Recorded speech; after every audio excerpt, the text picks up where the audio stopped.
Hi, I'm TP McAtamney. I'm author of the book My Waffles Are Cold, A Man's Guide to Abusive Women. In today's segment, I want to talk about, and this goes along with recovering from abuse.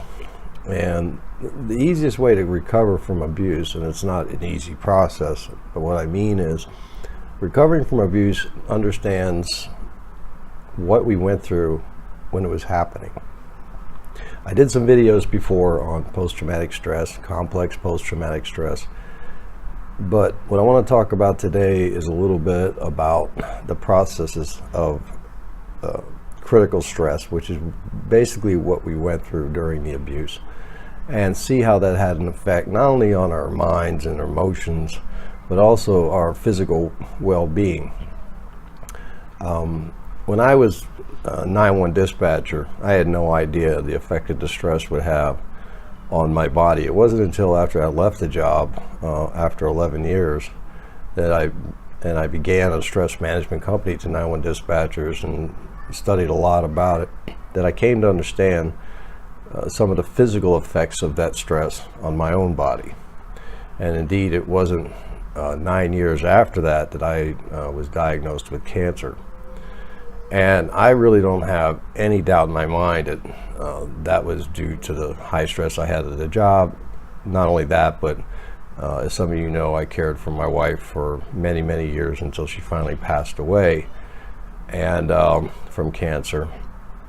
And indeed, I was diagnosed within weeks of her last final diagnosis, when it was determined it would be fatal. When we're under stress, there are biological processes taking place, and this happens whether you're in an abusive relationship or you're not in an abusive relationship. This is normal. This is how we're designed. We're designed to respond to our environment, respond to the pressures that happen to us. And generally, you may hear of this in different terms. Fight or flight response is one of the ones that most people recognize. But back in the 1900s, as we call it, seems like it was a long time ago, but it was really just last century. There was a Dr. Hans Seeley, and he did a lot of studies on stress and the effects it has on our physical well-being. And basically, he received the name of father of stress. In other words, he was the one that most people had quoted in journals and about what he called diseases of adaptation. Stress is adapting to your environment and then hopefully coping with it along the way. And what he found was that people under great distress, and that's what negative stress is distress. Positive stress, as I've said before in videos, is called eustress, and it's the kind of stress you have when you're doing a job you like and you're putting pressure on yourself, but it's a good thing. It makes you feel good. It's like what you get up in the morning for type of stress. We don't mind those pressures that we put on ourselves to do those things that we want to do. Distress, on the other hand, is negative stress because we respond to it negatively, and it's generally not pleasurable. It generally is something we don't want to do or be under while it's happening. And what Dr. Seeley found out was, over time, these effects on our body begin to wear us down. One of the key things he found was that under the stress response, we lose a vital function of our body, and that's our immune system. Our ability to fight off free radicals, our ability to fight off colds. I used to tell dispatchers in my classes, or ask the question, how many had as many colds as you've had during a 911 dispatcher experience that you had before? And almost just about everybody in the class would raise their hand. They had much more colds, much more flus. We used to have a high incident of people calling out, and of course the bosses thought people were faking it, but the fact is that that's what stress does to your body. But it can also do much, much worse things, and that can lead to cancer. It can lead to cardiac problems, heart disease, high blood pressure. Your body's just not functioning correctly, and the longer this goes on, the worse effect this can have on you. Many things like gaining weight. If you're a victim of abuse. Now it may be either way, one way or the other. You could eat nothing at all the way over to eating too much. And that's because of release of cortisol in your body, which is a hormone which tells your body to eat after you've had a stress response. But if this stress has been prolonged, you're eating all the time.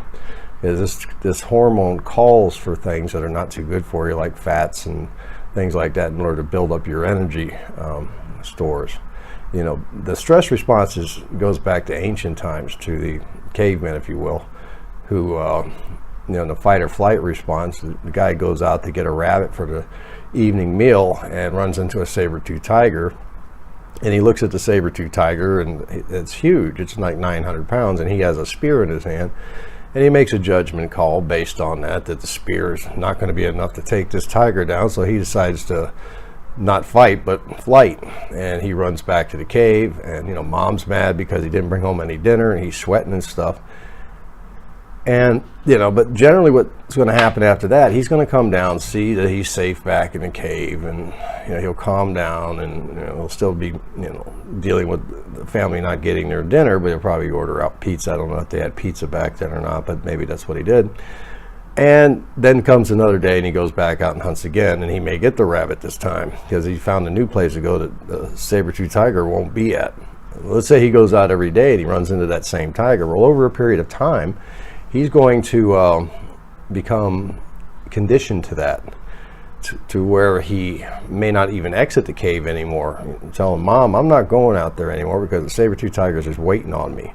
This is what post-traumatic stress is. He's responding to his environment in a negative way, even though there's no present danger in front of him. He may have nightmares of that tiger. He can't sleep, and he can't eat, and he's just waking up in a cold sweat every night. And that's really what it comes from. It just comes from when that fight or flight response switch is stuck. And when it gets stuck, it's stuck. But what happens also, apart from just the post-traumatic stress, is the continual wear and tear on the body, well after the person comes out of that stressful situation. And in the matter of abuse, even after you leave the relationship, you can have many months or years to where this is still hitting you. This is still tearing your body down. You know, grief itself, as I found out after I left the abusive relationship and began to deal with the grief of my wife, which I did not give myself time to go into because this abusive relationship was right after the death of my wife. And then I began to go through very, very, very strong grief. I was married to her for 30 years, and I went into a real dump spell at that point. But knowing what I did, I knew what was happening. And as I've said in other videos, I was seeing a therapist, and I went there and was honest with what was going on and was able to deal with it. You know, that my wife had passed away, but she was in a much better place than when she was suffering from the cancer. So those kind of things helped me get through it. And I was able to kind of pull myself physically back from the edge, mentally and emotionally. But I still suffer a lot from the stress over that 14, 15-year period. And in fact, with the 911 dispatching that I did, it goes back to almost 25 years. And I still have many, many physical issues that were due to that combined stress over the years, and specifically just that 2-year period I was with the narcissist, because it was even more intense than anything I've ever experienced. Even knowing what I already knew, I was spending 10 years of telling other people how to deal with critical incident stress. It seemed like I'd forgotten everything. And the reason for that was, well, I'd never been in that situation before. And it was, I could put a label on 911 dispatching and go back and look at it, but I couldn't put a label on this. I had no idea what this was about. I was just in a bad relationship. And for me personally, it was a matter that I couldn't quit and go back, because this was the woman that I chose to be with after my wife died. And I'm a run relationship guy, so I really didn't see a way out of this until one day I did walk out, because I said, I can't do this anymore. But even after that, and even to this day, I deal with physical issues. All right then, so the point of this is the one thing I recommend to people when they come out of an abusive relationship is go not only see a therapist, but go see a physician. Have your BP checked, have your cholesterol checked, have your body checked out. Because there may be, like I said, there could be things lurking. It's not to give you more stuff to worry about. But again, if you're feeling tired, worn out, that's normal after going through an abusive relationship. You may be fit to be tied and, just lay me down somewhere in a field of grass, I'm done. And, this is all part of the healing process. And there's things you can do. There's things you can do. One of the things I did immediately after coming in an abusive relationship is I began to exercise again, something I completely forgot to do when I was with a narcissist and didn't have any time for it. So I started exercising, and I started taking my vitamins, and I started eating right, and I started losing weight because I'd gained a lot of weight while I was in this relationship. I put aside drinking mass amounts of alcohol just to deal with the situation. I still have a beer once in a while, but it's not a big deal. And the thing is that I try to take care of myself today, and I still got a few habits I got to get rid of. Smoking is one, still working on it. But the thing is that I've got an awareness of what's going on in my body, and you have to be attuned to this. You have to be able to, look at this from whatever type of abuse you've gone to. And again, if this went on for many, many years, again, as I said, it doesn't matter about the years, but it does matter about the intensity of what you went through, especially if it was physical and emotional abuse. People go back and forth about this too. But if you add both of those together, you add physical and emotional abuse, it's not one person having it worse than the other one, but there's things you need to look at there, especially if you have many trips to the hospital. These injuries can cause problems on down the line. You may still have residual effects of that as well. So what you got to do is, like I said, not only get yourself some therapy, but go, and I said, I'm big on therapy. People are like, well, I don't have anybody I can go talk to. And I said, well, there are people out there that are familiar with this, and you can talk to them. Just look around. There are many peer people who they may not be a psychiatrist, social workers and such, but they do know what they're talking about. You can go to community mental health, talk to somebody. Don't try to do this in a closet someplace all by yourself. Find people you can talk to, find people that you can trust. Trust is the big issue, learning to trust again, because you had everything thrown back at you by the narcissist. And then go get a physical and start taking care of yourself. Start working on you. Biggest thing in recovery is working on you. You spend enough time with that narcissist or that abuser trying to please them, trying to make them feel good when it was never going to happen at your cost of you, especially if you're codependent. That's what therapy does. That'll help you discover that codependency, which was in my experience, and begin to work on that as well. And one of the things about codependents, they never take care of themselves.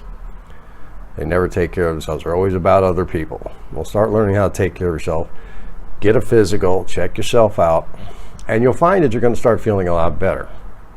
You'll find that, mentally you'll start improving, emotionally you'll start improving, and then physically you'll start improving. You'll become a brand new person. And when you look back, you can say, yeah, that was hard, but I'm a better person now than I used to be before. And that's the purpose of healing. The purpose of healing isn't sit back the rest of your life bemoaning what the narcissist did to you. Now, I know I'm probably talking myself out of business, but the thing is, there's always somebody behind that's just getting into this understanding of narcissism, and that's why I have a book, and that's why I have a Facebook page, just to help them along. But sooner or later in your own recovery, you're going to move on, and this is going to be just like anything else that was negative that happened in your life. It happened, you grew from it, and you moved on. And that's what it's all about. It's all about moving on from this experience, no matter how dreadful it was, is getting on with your life. It's enough of losing your life. You lost your life while you were with this person. You lost your self-esteem. You lost your self-worth. Now it's the time for you to pick yourself up and move on from this person. And once you start doing that, you're going to start feeling a whole lot better than you felt before. I always give people the choice. You want to continue to feel like crap, that's your choice.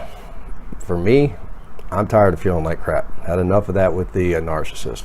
I feel pretty good about myself. I remarried. I'm trying to take care of myself. Not like I got all the points down yet, but I'm working on it.